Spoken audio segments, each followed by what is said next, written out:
Good morning. Louis Giannis here. Did you like Dr. Seuss when you were a kid? I used to love Dr. Seuss. I remember reading the books over and over and over again because the rhymes were so cool. The rhythm of the rhymes, the way they all kind of came together, and how there was a moral at the end of the story. And Mr. Potato Head, too. I really liked Mr. Potato Head.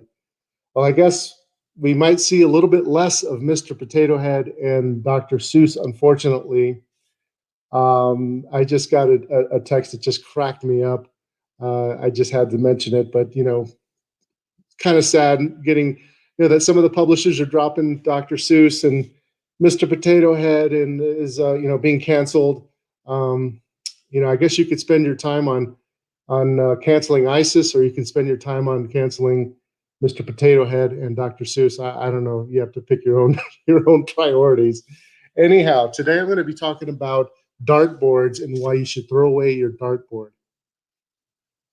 So a lot of people that are investing, they take a dartboard approach, or they take an approach that's based on what Facebook is saying or what they saw on CNBC. It's really amazing. A lot of people spend more time on picking the refrigerator that they're going to buy or their washer and dryer that they're going to buy than they do picking any investment that's in their 401k plan or in their stock portfolio, which makes absolutely no sense, right? I mean, if I don't know what a good refrigerator goes for today, but I don't know, maybe $5,000, $10,000.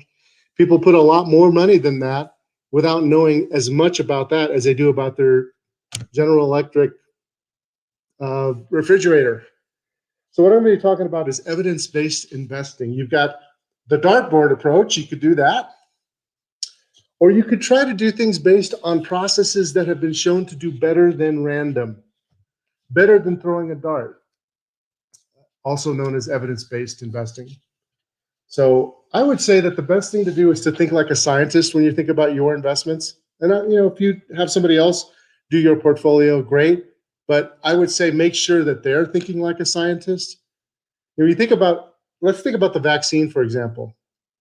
There was a lot of trials, there was scientific evidence, double-blind studies are required, right? You want to think like a doctor or a scientist, not a gambler or somebody who is rolling the dice. You want to back your decisions based on logic and facts, not gut emotions, right? Because we want to have a process that is based on the ability to generate results. And that takes discipline. And it's not easy for a lot of people to do. So I want to talk a little bit about throwing away that dartboard and how it's not whether you are right or wrong with an investment necessarily. It's not whether people agree with you or that you agree with them. It's whether or not you have a process that's rooted in facts. So here's a couple questions to ask yourself. Does your strategy over time, what have the results been compared to other indexes, right? Another question to ask yourself is, what are the returns and risk compared to passive indexes? So if you just bought the indexes, how would you have done compared to that? And are your costs satisfactory? What taxes are you paying? Did your performance actually do well when the markets were down, when they were quiet, when they were moving up? How did they perform over time? Is the tactic robust enough to work under extreme market conditions? So when we had big declines, how did you do? And what are the underlying assumptions of it? Now, all of this stuff sounds super boring, okay? If you're not doing it, somebody should be doing it, right? Somebody should be doing it if you're putting $1 million in. So we're talking about $1 million mind here that you're developing, right? Scientific evidence proves that we have to make, or that we do make systematic mistakes regardless of our intellect. It doesn't matter how smart we are. We still, as human beings, we are hardwired to make these mistakes. We have herding behavior. We have a tendency to want to go where everybody else is going. In fact, what you really want to do is you want to be ahead of the herd. You don't want to be following the pack completely, right? There are times when you want to be following the trend, and there's times when you want to be going against the trend. We're overconfident, especially men. In fact, women are better investors than men in many cases. Scientifically, there is data that suggests that women are better investors than men because men tend to be overconfident. They tend to think they know everything. And that hurts us, right? As men, we have to be careful about our confidence. We're way too confident. There's also other problems that we make with decisions, right? Daniel Kahneman and Amos Tversky, they had this concept called prospect theory. All the way back in 1979, they wrote about this. And what they found is that we as humans don't value gains. When we make money, we don't value that as much as when we lose money. So we have this adverse reaction to losing money much more than gaining money. So what happens is we tend to make bad decisions. We'll wait. Like if we're losing money on something, we'll say, "Oh, I'm just going to wait till it goes up. If it breaks even, I'll get out." And you may be waiting for a long, long time, and that's dead money. Or you might want to take your gains too fast. That's another thing that we're hardwired to do. When we have a profit and it starts coming down just a little bit, we have this big, big urge to just take the profit now. And we all struggle with that. But if you look at the data and you actually back test and you look, what you find is you should be doing the absolute opposite. You should be truncating your losses. When something is not working, you cut it short and you get out of it sooner. And then when something is working, you keep doing more of it. You hold on to it longer because those big winners take time to develop. So making profits, the money is made in the sitting and on the winners. It's sitting on the winners. It's not made by waiting for something that's gone against you that you're wrong on, and not having the mental fortitude to admit that you're wrong. So you got to admit that you're wrong quickly. So it's not whether you're right or wrong on investment, it's how much money you make when you're right versus how much money you lose when you're wrong. That's the key element of psychology and of evidence-based. So we're talking about getting rid of the dartboard and working more rationally to make money.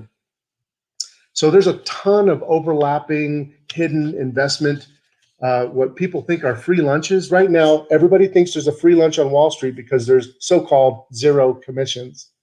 Well, the news is there really isn't zero commissions. Well, we've actually found that transaction costs appear to be going even higher. It's really hard to measure because of the way transactions are being done. There's the big brokerage firms are selling order flow, and it's harder to get execution. So when you actually sell that order flow, there's a difference between the bid and the ask, and you're paying that. You don't see it. It's not an explicit cost that you see on your statement, but you're paying for it. And especially if you're just throwing market orders in. If you throw market orders in, it doesn't make any sense. So you got to be careful. But are you really diversified? Are you really diversified? That's another question. A lot of people think they're diversified because they have a bunch of different funds, but they find out that their funds themselves all correlate together, and so they have no diversification. So when the markets get whacked, guess what? All of them go down. All of them go down. Correlations approach one, and everything moves together. So having true diversification is key, and we can get into a whole nother thing about that. But we're talking about throwing away the dartboard and then actually looking at science, basically thinking like a doctor, like a scientist. So comment if you have any comments about this concept. Absolute return strategy. So what's the difference between absolute return and relative return? So most mutual fund managers, what they'll do is they'll compare themselves to the S&P 500, which is a fully invested stock portfolio. But most people will not put 100% of their money in the S&P 500 and hold it forever. Why? Because it goes down 50% every now and then, and nobody wants to sit through a 50% investment decline. In my career, I've seen it at least 3 times. And I will tell you, every single time, people who were indexing, who said, "Oh yeah, the S&P 500 is all you need," they sold. They sold, and a lot of them did not get back in fast enough, and they wound up not being ahead of the pack. So you basically need to understand that absolute return is what really matters to all of us. It's how much we actually make. It's not relative return. You can't spend relative returns. You can only spend real money that you make. And in order to have real wealth, you have enough wealth where you'll never spend it all down. That's what we're really all trying to get to, or most people are trying to get to, at least financially. When you have real wealth is when you won't spend all your money. And you'll be able to just live your life and do the things that are important to you, your family, other people, society, things that are important, rather than spending your time worrying about money. creating real wealth requires real returns, not just relative returns. So comparing yourself just to the S&P 500 is not a good idea. For most people, you're not going to sit through a 50% decline. Now, Milton Friedman was this great economist. You may have heard of him. He was sometimes people think he's the founder of monetarist theory. Great, great economist. One of the things that he said that I absolutely love, he said, the only relevant test of the validity of a hypothesis is the comparison of the prediction with experience. So in other words, you have to be able to predict you have to be able to actually measure what you thought was going to happen based on how you're thinking, based on what actually happened. So when you have strategies like value, growth, momentum, they should be based and rooted in scientific measurement, statistical analysis. So smart investing translates from the drawing board into the real life. So you can look at numbers and back tests and all that stuff, but if it doesn't translate into real life, it's absolutely useless. Actually, my wife, Jane Yanis, said that, and I think that's brilliant.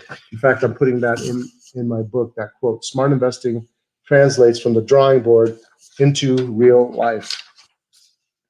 So that's the dividend today. That's the extra dividend I would like to give you today. Think about, what are you investing based on? Are you investing based on evidence, or are you investing based on what somebody told you that may not be doing evidence analysis? Or are you just passively investing in indexes that you will not be able to hold long term?